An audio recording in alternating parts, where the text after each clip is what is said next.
Hello po mga kababayan, kamusta po kayong lahat? And once again, welcome back sa Simply Talkies Vlog. Pag-usapan natin mga kababayan, itong mga tulpo. No? Kasi meron pong nag-file ng disqualification case sa kanila. At sa tatlo pa nilang mga kamag-anak sa Commission on Election. Eto na naman tayo no? Kasi bakit ito, hindi ko maintindihan mga kababayan. Pero mamaya babasahin natin yung ulat na yan At ganun din po mga kababayan, isasama natin sa ating opinion, reaction at komento, ito pong DepEd. Yung departamento na iniwan ng magaling ninyong VP Sara Pusit Duterte. Napakagaling po, no? Sa kanyang kagalingan na ipinagmamalaki, hinahype ng kanyang mga minions dahil daw yung Davao City walang utang. Insurgent free. Ang galing! Yung pala, yung pag-hype nila, over. Kaya nga tinawag na overhype. Magaling ba? Hindi magaling. Bakit ang daming iniwang problema sa DepEd? May mga previous problema na sa DepEd pero hindi niya nabawasan yung problema na yun. Instead, dinagdagan niya pa. So magaling ba? Overhype lang ang gaga. Okay? Ang dami pang nawawalang pira. Okay? So, bago tayo magpatuloy, tayo po ay magbibigay pugay sa lahat ng ating channel members, followers, subscribers, nagla-like at nagsishare ng ating videos, sa mga tumutulong sa paglago ng ating channel. At ganun din po shoutout sa lahat ng ating OFWs, to the men and women in uniform, sa mga frontliners at mga guro. And may God bless our country, may God bless us all, may God bless and save the Marcos administration from the hands of the evil doers, the likes of Dutertes, their minions, and anti-Marcoses. Nangangating mata ko. So unahin natin mga kababayan itong balita po dito sa Inquirer.net. Ang sabi dito, COMELEC, disqualification case filed versus Tulfo Brothers and tatlo pa, o three kings. No? A disqualification case was filed Monday against senatorial candidates ACT-CIS Representative Erwin Tulfo, his brother si Ben Tulfo, and 3 other members of the Tulfo clan. Nakaw, 5 sila, no? At ano ba naman to?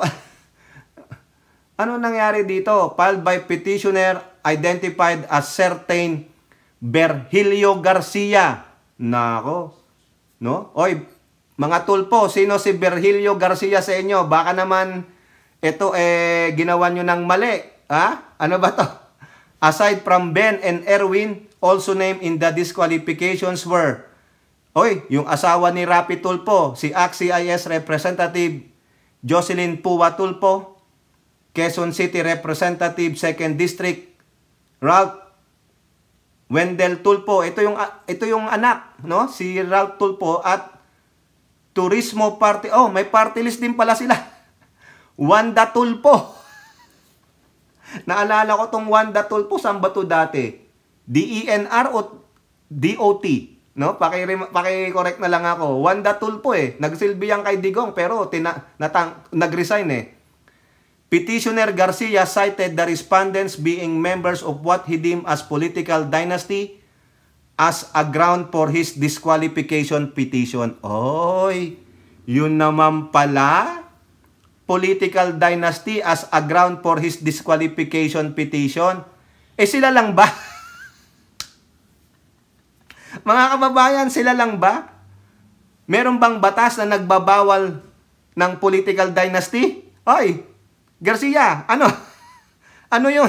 Ako mga kababayan, actually, gusto ngang gawa ng batas yan pero walang gustong magsimula mga kababayan. Pero naku, lumalaki lang lalo yata yung ano ko dyan sa'yo. Hi, Garcia. Lalo yatang lumalaki yung bukol ko dito. Naku, delikado to. Na-stress ako sa'yo, Garcia. Natatawa lang ako mga kababayan. Ayun pala yung dating nun. Political dynasty lang pala. Ito. Mukhang meron po siyang punto mga kababayan. Quote, wherefore, it is respectfully prayed of the Honorable Commission that, after due process, respondents must be declared as constituting a political dynasty by express provision under the Constitution and are therefore not qualified as candidates to seek public office in the national and local election in May 2025. Ayun po yung nilalaman ng 21-page petition ni Garcia. The petitioner noted that the 5 respondents are related to incumbent Senator Rapi Tulfo within the first or second civil degree of consanguinity or of affinity. O, naku, patay tayo. The 1987 Constitution prohibits this anomalous monopolistic concentration of political power in one family. Teka lang. Bakit yung rebelya? Sino pa ba? Sino pa dyan yung magkakamag-anak, mga bakit yung Tulfo lang? Hindi ba re-electionist? Lani Mercado, tanongin natin. Lani, tama ba? Lani Rebilla, yung asawa ni Bong, re-electionist ba? Tingnan natin, baka naman Mr. para hindi ka mapulaan, mamaya sinisingle out mo lang yung Tulfo ito, sabi ng ABS-CBN, nakita natin, mga kababayan, yung title lang, Holo Rebilla, Lani Mercado filed candidacies for second term. Di ba? Tapos si Bong Revilla Jr., si Budots, nag-file din ng candidacy. Bakit hindi nyo filean din yan ng monopolistic?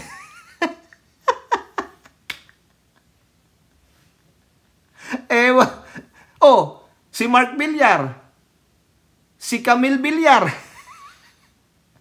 si Cynthia Villar, tatakbo sa kanilang bayan. Di ba monopolistic din yon? Di ba? Rodrigo Duterte, Baste Duterte, si Pulong, tatakbong re-electionist ng Davao. Bakit yung lang? Bakit selective? Bakit yung Tulfo lang? Dahil 5 sila? Grabe naman to, mga kababayan. Bakit hindi naman dinidepensahan kung Tulfo? Bakit yung Tulfo lang, Mr. Garcia? Nag-cite ka pa sa Constitution. Kung gano'n naman pala, dapat pinagbawal na yan ng COMELEC. Dapat, yung pagpapile pa lang nila, yung mga Rebilla, pasensya naman kay Ma'am Lani at Ma'am Bong. Example din kayo kasi, di ba? Magkakamag-anak din kayo. Sabi dito, sanguinity, consanguinity, or affinity. Pare-pareho po kayo Di ba? Nag-file kayo pare-pareho ng inyong mga candidacy on your respective positions you want to run for. Bakit hindi kayo sinama dito? Bakit yung Tulfo lang ang sinisingle out? Just to be fair. Ang daming pamilya dyan. Si Peter Alan, senador, si Pia. Di ba? Magkapatid pa rin yon. Bakit ito lang Tulfo? Kasi ayun lang ang ayun lang yung grounds of disqualification niya, political dynasty. Really? Saka kung nakapaloob yan sa Constitution, do you think the COMELEC will not follow whatever is written in the Constitution? Ito pa ang sabi niya, Article 2, Section 26 of the Constitution states that the state shall guarantee equal access to all opportunities for public service and prohibit political dynasty as may be defined by law. There is a definite law that prohibits political dynasty. Di ba gusto nga nilang gawin yan, kaso wala lang gustong magsimula O baka meron ng bill pero hindi po nilalatag sa plenary. Kasi marami pong maaapektuhan dito. Tapos, yung isa pang nilalaman ng complaint is questionable yung citizenship ni Erwin. Wala akong question dyan. Talagang tayo, kini-question din natin yung citizenship ni Mr. Erwin Tulfo. Pero yung main proponent mo ng political dynasty, dapat ginawa na yan na ng COMELEC, sinunod niya na yung Article 2, Section 26 na sinasite mo dito. Am I being ridiculous here? O pinapaboran ko ang Tulfo? Hindi po Buti sana kung yung Tulfo lang hindi, may Cayetano. Di ba magkapatid? May Rebilla. May Recto. Ang dami pong political dynasty. Dapat lahat sila sinama mo. You did not only cite the Tulfos para maging fair. At sana kung alam din ito ng COMELEC, dapat sinunod na nila tong Article 2, Section 26, You guys cannot file. Your COCs are rejected. Why? Political dynasty. You cannot do that. Di ba? O yan ang sabi mo eh. O? Within the first or second civil degree of consanguinity or affinity. O what do you think of Bong Revilla and Miss Lani Mercado and their son? What do you think of Peter Allan and Pia Cayetano? What do you think of the Villars? The Dutertes? Di ba dapat ganun para pero questionable mga kababayan eh. Pero ako, walang pakialam dyan. Kung may technicality, hindi pwede si Erwin, disconcerted sensitive, so be it. Pero papasukan mo ako ng political dynasty. Come on, dude. May batas na ba? And prohibit political dynasty as may be defined by law. Is there such law that prohibits political dynasty? I don't think so. Wala pa. Kasi kung may political dynasty law na, hindi na pwede yan. Diba? Unang magngangaw-ngaw dyan, sila Castro, mga progressive group, mga kababayan. Ay, nako, Mr. Garcia, hindi naman sa pinupulaan kita, pero it's so fishy. No? The main reason is political dynasty. Come on, dude.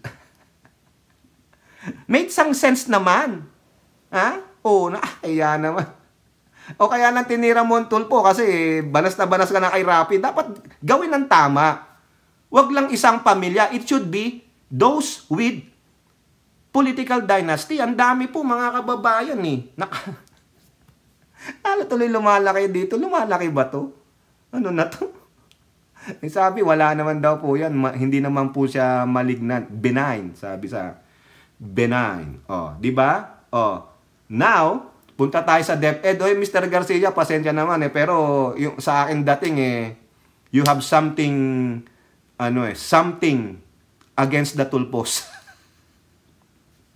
Pasensya naman po, Mr. Garcia. Natatawa lang ako sa reason mo no? Okay. Punta naman tayo dito sa DepEd. Ang departamentong iniwan ng inyong napakagaling na vice presidente. Oo, magaling siya sa Davao pero hindi siya pwede sa national state. Tang ina niya. Kasi natuto na akong magmura sa mga Duterte na yan. Tingnan nyo, di ba, si Digong. Lalo na yung anak, ang lutong magmura. PI kayong lahat. Nilahat mo kami, di bawiin ko rin sa'yo, namo. Congressman Abante, salamat po Palakpakan kay Congressman Abante. Congressman, dapat ipa-copyright mo yon, ipa-patent mo para lahat ng magsasabi ng namo, may pera ka. Namo. Sara Duterte, leave my lips. Namo. Namo na hindi Pilipino. Namo na hindi tunay na Pilipino. Dayuhan ang nanay mo. Punta tayo sa DepEd. Yung iniwan niyang departamento, wala palang kagalingan. Di ba? Galing-galing ni Duterte. Maaayos niya yan. Tangina na wala ang bilyong piso. Eto na po mga kababayan, ha? Kaya pala, hindi niya magawa ng paraan itong mga kababayan, ha? Ang DepEd. Bakit? Marami pala na mga eskwelahan ang mga walang prinsipal. Walang nagtitimon, no? Nung bahay. Walang driver. Sino lang? Siguro yung kabilang iba yung principal, dadaan dun. Kawawa naman yun. Ilang eskwelahan ng pagpre-prinsipalan niya, di ba? Sabi dito sa Manila Bulletin, crucial step. Teachers welcome DepEd's move to appoint 15,000 principals. 15,000 mga kababayan, yan yung kakulangan na principal sa ating mga paaralan. 15,000 mga kababayan, ha? Sa public education yan. Hindi pwedeng ang private, walang principal. Naku, hindi ka aaprobahan. ng CHED. Basta ganon. Ng DepEd din siguro, kung di ka aprobahan yan. Wala kang wala kang principal Private entity ka na nga, wala ka pang principal. Hindi pwede. Ha? Biruin mo, ang tagal na nito. Ha? Grabe, mga kababayan. Kung hindi pa gagawa nito, grabe, mga kababayan, ewan ko lang. 15,000? Eh di kawawa yung mga eskwelahan na walang principal. Sinong nandoon? Head teacher? Di ba? Ano? Paano? Paano? Ayaw na kasi sobrang dami ng trabaho. Eh yung ang tiruan lang na teacher, ayaw na magturo dahil sa sobrang dami ng pinagagawa, daming estudyante. Kulang-kulang pa ang mga materials, sila pa ang mag-aabono. O di wag na lang. Ang gawin ko na lang, mag-abroad na lang ako. Kung ano yung specialty ko sa education, yun na lang. O, magturo ako ng English diyan sa abroad, online, pwede pa. On the comfort of my home. O, mas malaki pa yung sahod ko. May benepisyo pa ako. Eh dito, wala. Eh hindi na. Biruin nyo, 15,000? O, yan ang gagawin ngayon ni Secretary Angara. Tuwang-tuwa po ang mga teachers organization dyan. Huwag na nating basahin. Pero at least, natutuwa ang mga teacher. Ay, agaran po yan. No? Malapit na na. Magbabakasyon na. March ba? Tama ba? Kasi yun po ang huling alam ko eh. March, normally graduation yan. Ang pasukan, Hunyo. O baka naman nagbago na, baka ginawa nyong Setyembre. No, paki-remind lang ako. Okay? Now, eto pa mga kababayan. Yung mga hindi na-deliver ni Sara Duterte mga gamit, mga laptops, mga smart TVs, yung tinengga niya. Ha? Tinengga na nga nung matandang sino man yun, yung nauna sa kanya, tinengga niya rin. Wala rin. Di ba? Paano? Hindi nagka-agreehan sa bayaran. Ba't tayo mong bayaran? Ha? Paano? Baka nasa white envelope lahat. Di ba? O, ano ang sabi dito sa GMA News Online? DepEd to deliver 1.8 billion pesos worth of laptops, smart TVs to PH school. O, buti pa kayo, may smart TV. Ako, wala. Oo. Ha? The DepEd will distribute more than 62,000 laptops and smart TV packages worth 1.8 billion pesos across the country by the second half of 2025. What is the second half of 2025? Probably that's July. Okay? In a press release, DepEd said that the success of early procurement activities, ito pinabago ito ng Pangulo, mga kababayan, para i-procure na ng maaga, wag nang pahirapan pa ang procurement processes. Wala na yung mga red tape kung saan pupuntang mga walang hiya na yan. Was commitment President Ferdinand Marcos Jr. made during his State of the Nation address to bridge the digital divide. This year, our computerization program will continue with the help of President Bongbong and my fellow cabinet members. Our goal is for each school to have an e-cart or roving computer lab that all students can use. Additionally, we are providing various software tools to support our teachers. O tingnan mo yan. Mabuti pa itong si Angara.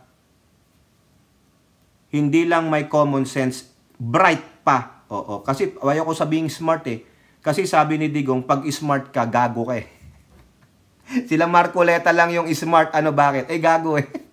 As of February 4, 2025, the agency reported the success of EPA, Early Procurement Access, for 23,614 smart TV packages, 33,539 laptops for teachers, and 5,328 laptops for non-teachers. Ay, tuwang-tuwa na tong mga to. Ha? Ano dito na mga napagbigyan? Region 4A, Region 6, and Region 8 received the highest allocation for the ICT equipment o yung computerization. Biruin nyo yan.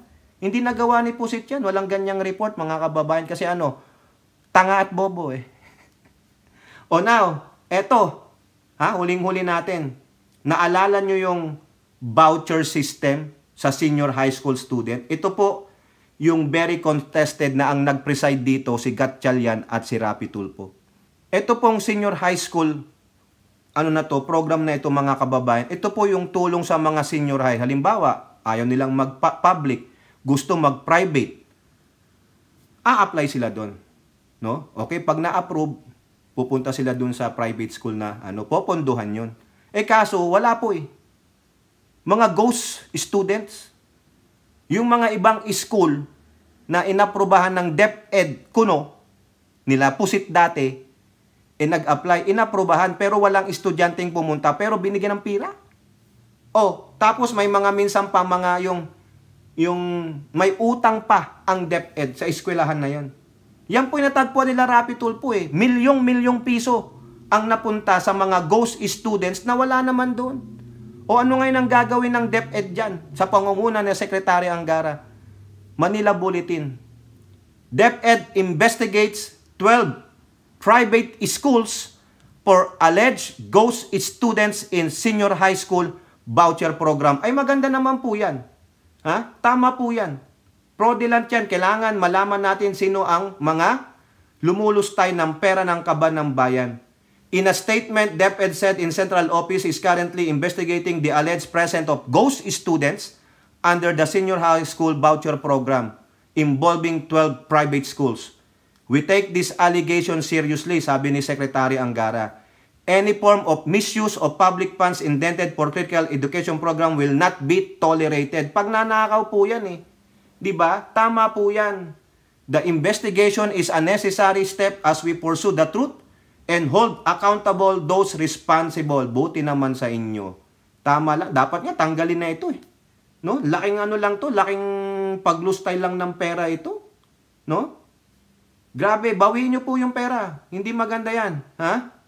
O, ito lang para malaman nyo, para malinaw kung ano talaga tong senior high school voucher program na to. It is a financial assistance program by DepEd that provides subsidies in the form of vouchers to qualify grade 11 and 12 learners in participating private schools, allowing them to access quality education with financial support. O tama tayo, yung mga senior high, gustong mag-private, ayaw pumunta sa public, pwede yun. Poponduhan po sila ng gobyerno. O kaso ang nangyari, ang daming mga ghost students. Bakit may ghost students?